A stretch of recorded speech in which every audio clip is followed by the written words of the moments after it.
Welcome back to guys. स्वागत है आपका फिर से एक नए वीडियो में। गाइस आपको पता होगा 1 अक्टूबर 2025 को ये अनाउंसमेंट हुआ था कि जो आपका आईडी है वो उसमें 6.2% की वृद्धि हो रही है। ठीक है, तो आपका जो फिलहाल आईडी चल रहा है वो 227.1% चल रहा है। ठीक है, इसमें 6.2% की अगर वृद्धि कर देते तो 233.3% वृद्धि हो जाएगी। ठीक है, मतलब आपका जो 233.3% आईडी हो जाता है। ठीक है, अब यहाँ पर बात आती है कि ये अनाउंसमेंट हुआ था 1 अक्टूबर 2025 को। ठीक है, तो मतलब 1 अक्टूबर 2025 को ये माना जाएगा जब कभी भी लागू होगा आईडीए, तो 1 अक्टूबर 2025 को माना जाएगा। ठीक है, तो ये इसका वीडियो मैंने पहले ही डिटेल तरीके से अपने चैनल पर बनाकर रखा है।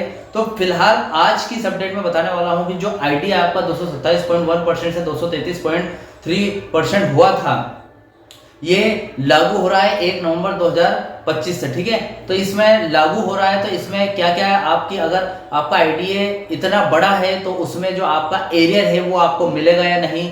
1 अक्टूबर 2025 को आपका आईडीए का अनाउंसमेंट हुआ था, तो जो 1 महीने का आपको एरियर मिलेगा या नहीं। फिर आपका आईडीए है वो 227.1 से 233.3% हो गया है, तो ये कब लागू होगा सारी जानकारी आज इस वीडियो में आपको बताने वाला हूँ। तो चैनल पर नया हो सब्सक्राइब करें। मेरा नाम है सुनील विश्वकर्मा। जानकारी यूजफुल लगे तो लाइक करके जरूर जाना। चलेगा, इस बढ़ाते हैं वीडियो को आगे। जो बैकग्राउंड में आपको थोड़ी सी नॉइज सुनाई देगी तो उसके लिए थोड़ा सा उसको इग्नोर करना। फिलहाल हम न्यूज पर आते हैं। बीएसएनएल कर्मचारियों का जो आईडीए है वो 227.1% से 233.3% बढ़ गया है, जिसमें 6.2% की वृद्धि हुई है। ठीक है, अब यहाँ पर मैं आपको कुछ पॉइंट के मीडियम से समझाऊंगा कि क्या क्या हम समझने वाले हैं इस अपडेट में। ठीक है, देखिए पहली बात तो ये है कि अनाउंसमेंट क्या हुआ था। अनाउंसमेंट यहाँ पर फिलहाल 1 अक्टूबर 2025 को क्या अनाउंसमेंट हुआ था। फिर दूसरा पॉइंट है आईडीए के बारे में थोड़ा समझेंगे कि फिलहाल आईडीए क्या चल रहा है, उसके बाद आईडीए क्या होने वाला है बढ़ने के बाद, या फिर आईडीए किस पर लागू होता है, कैसे क्या। ठीक है, वो समझेंगे। उसके बाद तीसरा पॉइंट है आईडीए में देरी हो गई है। ठीक है, 1 अक्टूबर 2025 को ये लागू होने का था, लेकिन आईडीए में देरी होने के कारण 1 नवंबर को लागू होने वाला है। ठीक है, मतलब जो देरी हुई और इस पर जो यूनियन से बीएसएनएल यू वगैरह इन्होंने क्या कार्यवाही करी वो सारी चीजें समझेंगे। और फिर चौथा पॉइंट है सैलरी पर, जो आपकी सैलरी मिलने वाली है और जो आईडीए बढ़ा हुआ आईडीए है उसका आपकी सैलरी पर प्रभाव क्या पड़ेगा। तो ये 4 पॉइंट्स के माध्यम से हम समझेंगे। ठीक है, तो पहला पॉइंट समझ लेते हैं कि क्या अनाउंसमेंट हुआ था और पूरी जानकारी। यहाँ पर पहले अनाउंसमेंट को समझ लेते हैं, क्या अनाउंसमेंट हुआ था। ठीक है, देखिए डीपीए द्वारा संशोधित आईडीए आदेश बीएसएनएल कर्मचारियों के लिए महत्वपूर्ण वृद्धि। ठीक है, यह खबर बीएसएनएल भारत संचार निगम लिमिटेड के कर्मचारियों के लिए एक बड़ी राहत और वित्तीय लाभ से जुड़ी है। यह पूरी जानकारी महंगाई भत्ते आईडीए की गणना और उसे जारी करने की प्रक्रिया से संबंधित है, जिसमें सार्वजनिक उद्यम विभाग यानी कि डीपीए की केंद्रीय भूमिका है। ठीक है, हाँ तो देखिए दोस्तों, यहाँ पर जो घोषणा हुई थी, जो अनाउंसमेंट हुआ था, उसके पीछे का कारण क्या है वो जान लेते हैं। ठीक है, ये जो अनाउंसमेंट हुआ था ये डीपीए यानी कि डिपार्टमेंट ऑफ पब्लिक इंटरप्राइजेस द्वारा हुआ था, और इन्होंने ही यहाँ पर आपका जो महंगाई भत्ता है उसको संशोधित किया था। ठीक है, इसके साथ ही 29/10/2025 को इसको जारी किया गया था। मतलब ये जो लागू होगा ये तो 1 अक्टूबर 2025 को होगा, लेकिन इसको जारी किया गया था 29/10/2025 को। ठीक है, इसके साथ ही बढ़ा हुआ है आपका महंगाई भत्ता, इसका असर जो कर्मचारियों पर कैसा रहेगा। केंद्रीय सार्वजनिक क्षेत्र के उद्यमों यानी कि सीपीएससी के जो भी कर्मचारी हैं जो आईडीए पैटर्न पर आते हैं उन पर इसका असर पड़ेगा। ठीक है, फिर जब ये मैंने आपको बताया जो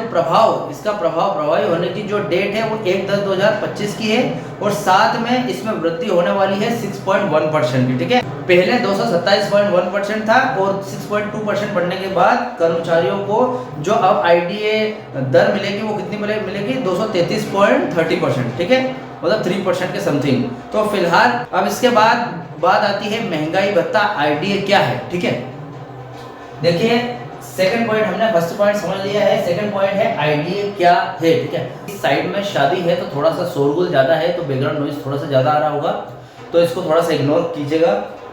अभी फिलहाल समझते हैं कि जो सेकंड आईडीए क्या है। ठीक है, इसको समझना बहुत ही ज्यादा जरूरी है। देखिए आईडीए का मतलब है इंडस्ट्रियल डियरनेस अलाउंस, औद्योगिक महंगाई भत्ता। यह केंद्र सरकार द्वारा सार्वजनिक क्षेत्र के उद्यमों यानी कि पीएसयूएस के कर्मचारियों को दिए जाने वाला एक भत्ता है, ठीक है, जो केंद्र सरकार के द्वारा जो क्षेत्र में पीएसयूएस के तहत जितने भी कर्मचारी आते हैं उनको आईडीए दिया जाता है। यह कर्मचारियों को महंगाई के प्रभाव से बचाने के लिए दिया जाता है, ठीक है। जैसे कि बाजार में अक्सर महंगाई बढ़ती रहती है, चीज़ों की कीमतें वगैरह बढ़ती रहती है, तो कर्मचारियों की क्रय शक्ति को, जैसे कि उनकी खरीदने बेचने की जो क्षमता है, ठीक है, उनको ऐसा नहीं लगा कि यार महंगाई बहुत ज़्यादा बढ़ गई है लेकिन हमको इतना पैसा या फिर इतनी पेमेंट नहीं मिल रही, इसलिए यहाँ पर क्या है कि ये जो आईडीए हर 3 महीने में बढ़ाया जाता है, ठीक है।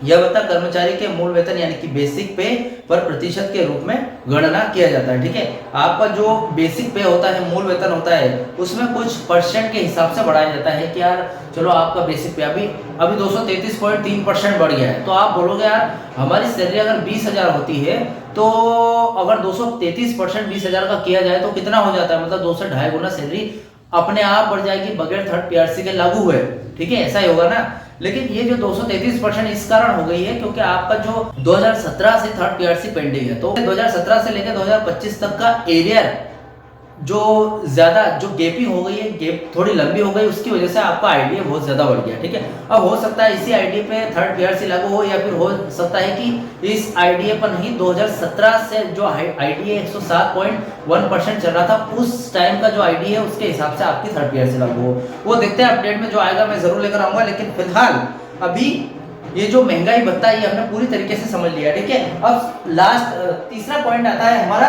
देरी होने पर यूनियनों ने क्या कार्यवाही की। मतलब अभी 1 अक्टूबर 2025 को आपका आईडीए लागू होने का था लेकिन नहीं हुआ, ठीक है, निश्चित डेट पर नहीं हुआ, तो 1 महीना डिले हो गया। 29 अक्टूबर 2025 को यानी कि लगभग 1 नवंबर के आसपास ही आपका आईडीए स्टार्ट हुआ, मतलब 1 नवंबर को यहाँ पर आपको आईडीए मिलेगा, ठीक है। तो जो देरी हो गई 1 महीने की, इस पर यूनियनों ने क्या कार्यवाही की वो जान लेते हैं, ठीक है। आमतौर पर महंगाई भत्ते की जो आईडीए की दर होती है वो हर 3 महीने में अपने आप संशोधित हो जाती है। 1/10/2027 से लागू होने वाले संशोधित आदेश को समय पर जारी किया जाना था लेकिन इसमें देरी हुई, ठीक है। 1 अक्टूबर को जारी होना था ये, लेकिन देरी हो गई। अब देरी के कारण डीपीई द्वारा समय पर आदेश जारी न करना और उसके साथ देरी को देखते हुए बीएसएनएल एम्प्लॉइज यूनियन यानी कि बीएसएनएल ने कार्यवाही कर दी भैया, ठीक है। कार्यवाही में क्या किया, बीएसएनएल ने 24/10/2025 को डीपीए सचिव को एक लेटर लिखा और इस लेटर में संशोधित आईडीए आदेश को शीघ्र और अति शीघ्र जारी करने की मांग की, ठीक है, ताकि कर्मचारियों को उनका वित्तीय हक समय पर मिल सके, ठीक है। अब इस दबाव के परिणाम स्वरूप अब भैया ये दबाव डाल दिया है मैनेजमेंट पर बीएसएनएल ईयू ने, तो इसका रिजल्ट क्या निकला, डीपीई ने जो डिपार्टमेंट ऑफ जो इंटरप्राइजेस है उन्होंने क्या किया, 29/10/2025 को आवश्यक आदेश जारी कर दिया कि भैया जो इनका आईडीए है जो कि 1 अक्टूबर 2025 को लागू होना था लेकिन देरी हो गई, कोई बात नहीं, अब इसको लागू किया जा रहा है, ठीक है।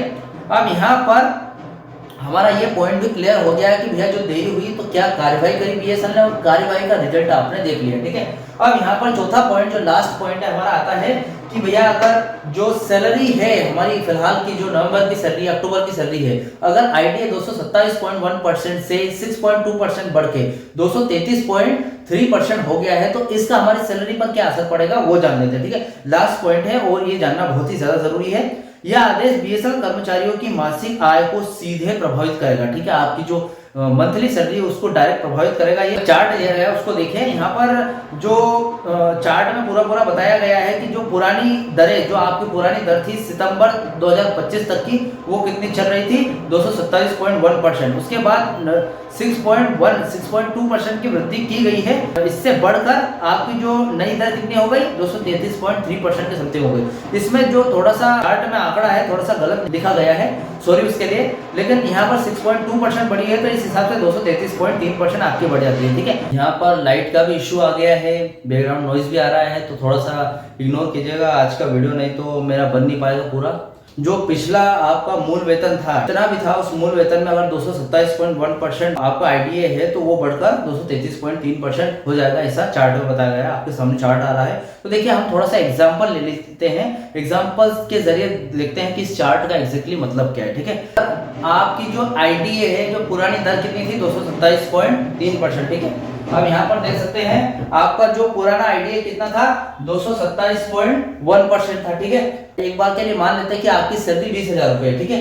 और हमारी जो नई दर लागू होकर कितनी आई है 6.2% निकल कर आई है, ठीक है, जो संशोधित होकर आई है डीपीए द्वारा कितनी दर दी गई है 6.2%, ठीक है। तो पुरानी हमारा आईडीए, पुराना आईडीए अगर हम जोड़े पिछली सैलरी से, हमारी पिछली सैलरी थी 20,000 रुपए, ठीक है। अब पुराना जो हमारा आईडीए था 227.1%, इसमें हमने बटे 100 कर दिया, तो हमारी जो पुरानी सैलरी कितनी थी 45,420 रुपए हमारी पुरानी सैलरी बन रही थी, ठीक है। अब नया आईडीए दर लागू हो गया है 6.2% बढ़ के हमारा नया आईडीए कितना हो गया, देखिए पुराना आईडीए था हमारा 227.1%, इसमें 6.2% हमने ऐड कर दिया, नया आईडीए कितना बना 233.3% नया आईडीए बन गया है, ठीक है। अब यहाँ पर बात आती है कि भैया हमारी सैलरी 20,000 थी, आपका जो महंगाई भत्ता अगर इसमें जुड़ेगा तो 233.3% के हिसाब से जुड़ेगा तो कितना होगा, तो 20,000 सैलरी 233.3% का हमने बटा 100 किया और इज इक्वल टू आपकी नई सैलरी निकल कर आई 46,640 रुपए, सॉरी 46,640 रुपए आपकी सैलरी बन गई। मतलब आपकी पुरानी दर के हिसाब से आपकी सैलरी थी 45,420 रुपए थी और नई दर जो आपकी बनी यानी कि 233.3% से आपकी सैलरी हो गई 46,640 रुपए, ठीक है। तो यहाँ पर बहुत ही अच्छी वृद्धि हो गई है, ठीक है। अब ये बात आती है कि 6.2% अगर आपका महंगाई भत्ता बढ़ा है तो उसमें आपकी सैलरी में एक्जैक्टली कितना मुनाफा हुआ, कितना हुआ, अगर हम 46,640 में से 45,420 माइनस करेंगे तो 1,220 रुपए बनेंगे, मतलब 6.2% बढ़ा है तो 1,220 रुपए आपकी सैलरी में बढ़ा है, ठीक है। तो आपकी सैलरी मैंने जस्ट 20,000 रुपए माना है, आपकी सैलरी जो कुछ भी हो, अगर 30,000 हो, 35,000 हो, 40,000 हो, आप 40,000 रुपए का यहाँ पर आपकी पुरानी दर से डायरेक्ट गुना करके 100 करके आप निकाल सकते हैं और जो नई सैलरी है उसको भी ऐसे ही निकालकर आप अपनी नई सैलरी निकाल सकते हैं, ठीक। तो सिर्फ यही बात आती है लास्ट में कि भैया ये जो एरियर है 1 अक्टूबर 2025 को यहाँ पर इसकी घोषणा हो गई थी, यानी कि लागू होने का था, नहीं हुई, देरी हो गई, तो 29 अक्टूबर 2025 को ये लागू हो गया, ठीक है। मतलब 1 नवंबर 2025 को आपका जो महंगाई भत्ता है वो आपकी सैलरी में ऐड होकर आएगा, ठीक है। लेकिन यहाँ पर बात आती है कि जो ये इसके बीच का 1 महीना का एरियर आपको मिलेगा या नहीं, ठीक है। कर्मचारियों को यह बढ़ी हुई आईडीए राशि अक्टूबर 2025 के वेतन में मिलेगी, ठीक। और यह 1 अक्टूबर 2025 से प्रभावी है, जिसका अर्थ यह है कि नवंबर 2025 में मिलने वाले वेतन में यह वृद्धि शामिल होगी। जैसे कि जो नवंबर 2025 में आपको सैलरी मिलने वाली है, इसमें ये जो बढ़ी हुई वृद्धि है, ये जो बढ़ा हुआ आपका आईडीए है, ये आपको मिल जाएगा, ठीक है। आज की अपडेट है, इस अपडेट से रिलेटेड कोई भी डाउट क्वेश्चन वगैरह तो मुझे कमेंट बॉक्स में कमेंट कर सकते हैं। वीडियो अच्छा लगा तो वीडियो को लाइक कमेंट शेयर जरूर करें। मिलते हैं गाइस नेक्स्ट वीडियो में, सी यू सून।